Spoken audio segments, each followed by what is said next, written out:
মঙলবাৰৰ গুৱাহাটীৰ যি দৃশ্য আছিলে সেই দৃশ্য আপোনালোকে দেখিছিল আৰু তাৰ পৰৱৰ্তী সময়ছোৱাত আজি অৰ্থাৎ বুধবাৰৰ কিছু দৃশ্য দেখুৱাব বিচাৰিছোঁ। হাতীগাঁৱত আছোঁ। হাতীগাঁৱৰ এই প্ৰথমতে পথটো চাই লওক, যিটো পথ আপোনালোকে দেখা পাইছে এই পথটো নিৰ্মীয়মান অৱস্থাত আছিল।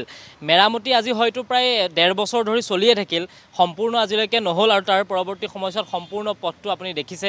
আমি কেমেৰা লেন্সত যিমান দূৰ সম্ভৱ সিমান দূৰ দেখুৱাইছোঁ যে গোটেই পথটো কেৱল পানী আৰু পানীৰে এতিয়া উপচি আছে। কালিতকৈ কিছু পৰিমাণে পানী কমিছে যদিও কিন্তু পথটো আপুনি এতিয়া চালেও গম পাব যে ইয়াত পানীৰ পৰিমাণ কিমান আছে। আৰু আটাইতকৈ গুৰুত্বপূৰ্ণ কথাটো হৈছে এই পথটোতে আছে এখন বিদ্যালয়, সিজুবাৰী প্ৰাথমিক বিদ্যালয়। সেই সিজুবাৰী প্ৰাথমিক বিদ্যালয়খনৰ কিছু দৃশ্য আমি আপোনালোকক দেখুৱাব বিচাৰিছোঁ। এই বিদ্যালয়খন চাওক আপোনালোকে, কিমান দুখ লগা এটা ছবি আজিৰ তাৰিখত, কি এটা অৱস্থাত আছে। ইয়াত না শ্ৰেণী কোঠা হৈছে, না পাঠদান কৰিব পাৰিছে, না তেওঁলোকে শিক্ষা গ্ৰহণ কৰিব পাৰিছে। গতিকে সম্পূৰ্ণ এটা বিধ্বস্ত পৰিৱেশ।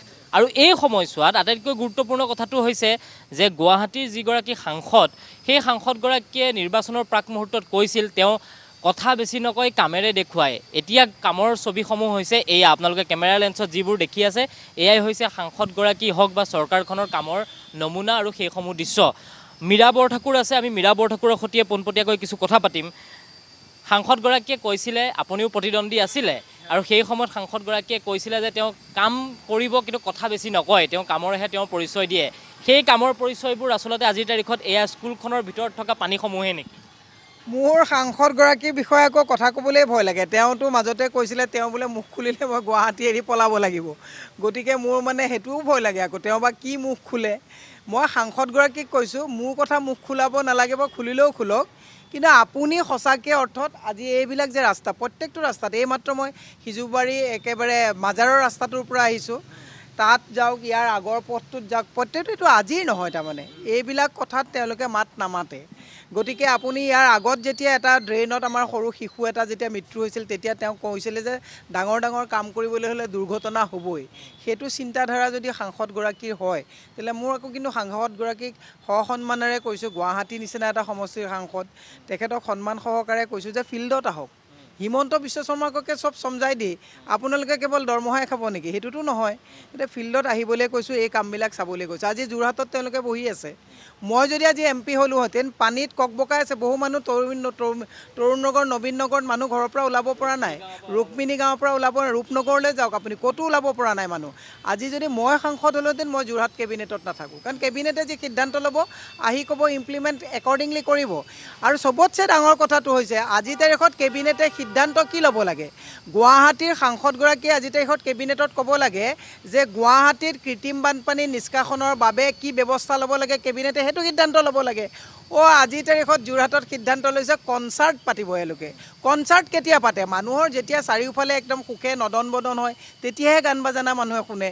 মানুহে ঘৰত সোমাব পৰা নাই, আচবাব নষ্ট হৈ গৈছে।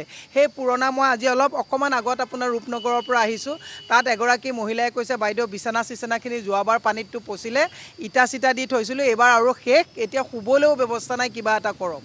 এতিয়া এওঁলোকে কনচাৰ্টৰ ব্যৱস্থা কৰি পেলাই তাত তেওঁলোকে কেবিনেট পাতিবলৈ গৈছে। মুখ্যমন্ত্ৰীগৰাকীয়েও আজি কেবিনেটত কৈছে যে সেই গুৱাহাটীৰ বানপানী সমস্যাটো ইমান সহজে সমাধান কৰিব নোৱাৰি, কিন্তু বিগত বহু বছৰ ধৰি বিজেপি চৰকাৰখনেই আছে, নেতৃত্বত তেওঁৱেই আছে, তাৰপিছতো এই অৱস্থা। চাওক, এটা প্লেন লাগিব। যেনেকৈ ব্ৰহ্মপুত্ৰ খননৰ নামত DPRৰ নামত প্ৰায় 6 কোটি টকা অকল DPRৰ এটা ফাৰ্ষ্ট ফেজটো বনাবৰ কাৰণে পইচা খৰচ কৰিলে।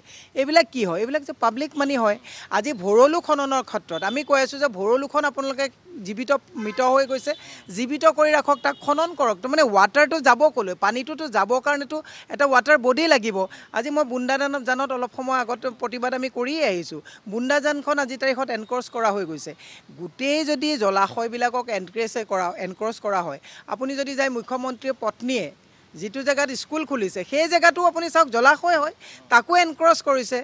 এওঁলোকৰ ভোটৰ মুখত ৰাম নামৰ নিচিনাকৈ এওঁলোকে মিডিয়াৰ আগত বহুত মুখ্যমন্ত্ৰীয়ে হেকন কৈছে এতিয়াৰ সমান শান্তি নাই, এতিয়াৰ সমান উন্নতি নাই। তেওঁ শান্তি উন্নতিটো ক'ত দেখিছে মই বুজিয়ে পোৱা নাই। য'ত ল'ৰা ছোৱালীৰ হাতত চাকৰি নাই, মানুহে আজি বানপানীত ককবকাই থাকিবলগীয়া হৈছে। আজি ডিব্ৰুগড়ত তেওঁলোকে কেবিনেট সচিবালয় পতাৰ কথা কৈছে।